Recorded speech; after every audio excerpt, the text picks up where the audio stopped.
KSRTC bus തടഞ്ഞ സംഭവത്തിൽ Thiruvananthapuram mayor Arya രാജേന്ദ്രനും ഭർത്താവ് KM സച്ചിൻദേവ് MLA-ക്കുമെതിരെ ജാമ്യമില്ലാ വകുപ്പ് പ്രകാരം കേസെടുത്തു.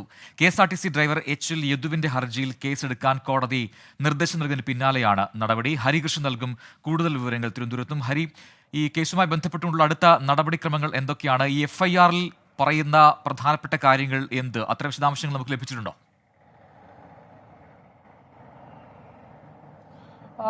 ഏറെ ചർച്ച ചെയ്യപ്പെട്ട ഒന്നാണ് ഈ മേയറും KSRTC ഡ്രൈവറുമായിട്ടുള്ള ഈ തർക്കം. ഇതിൽ ആദ്യം തന്നെയും ഇത്തരത്തിൽ ഈ ഡ്രൈവറുടെ പരാതിയിൽ ഈ മേയർക്കെതിരെ കേസെടുത്തിരുന്നില്ല, അങ്ങനെ കേസെടുക്കില്ല എന്നുള്ളതായിരുന്നു പോലീസിന്റെ നിലപാട്. ഏതായാലും ഈ കഴിഞ്ഞ ദിവസം, അതായത് ഇന്നലെയാണ് ഇത്തരത്തിൽ ഈ കോടതിയുടെ ജുഡീഷ്യൽ ഫസ്റ്റ് ക്ലാസ് മജിസ്ട്രേറ്റിന്റെ നിർദ്ദേശപ്രകാരം കന്റോൺമെന്റ് പോലീസ് ഇത്തരത്തിൽ മേയർക്കെതിരെ കേസെടുത്തത്. മേയർക്കും ഈ ഭർത്താവായ സച്ചിൻദേവ് MLA-ക്കെതിരെയുമാണ് ജാമ്യമില്ല വകുപ്പ് പ്രകാരം കേസെടുത്തിരിക്കുന്നത്. അതിൽ ഏറ്റവും പ്രധാനപ്പെട്ട കാര്യം എന്ന് പറയുന്നത് ഈ കോടതി നിർദ്ദേശപ്രകാരം, അതായത് കോടതിയിൽ ഈ കേസെടുക്കാത്തതുമായി ബന്ധപ്പെട്ട് ഡ്രൈവർ കോടതിയെ സമീപിച്ചിരുന്നു. ഈ കോടതിയിൽ ആവശ്യപ്പെട്ട പ്രധാനപ്പെട്ട കാര്യങ്ങൾ, ഉന്നയിച്ച കാര്യങ്ങൾ എന്ന് പറയുന്നത് ഇത്തരത്തിൽ ഈ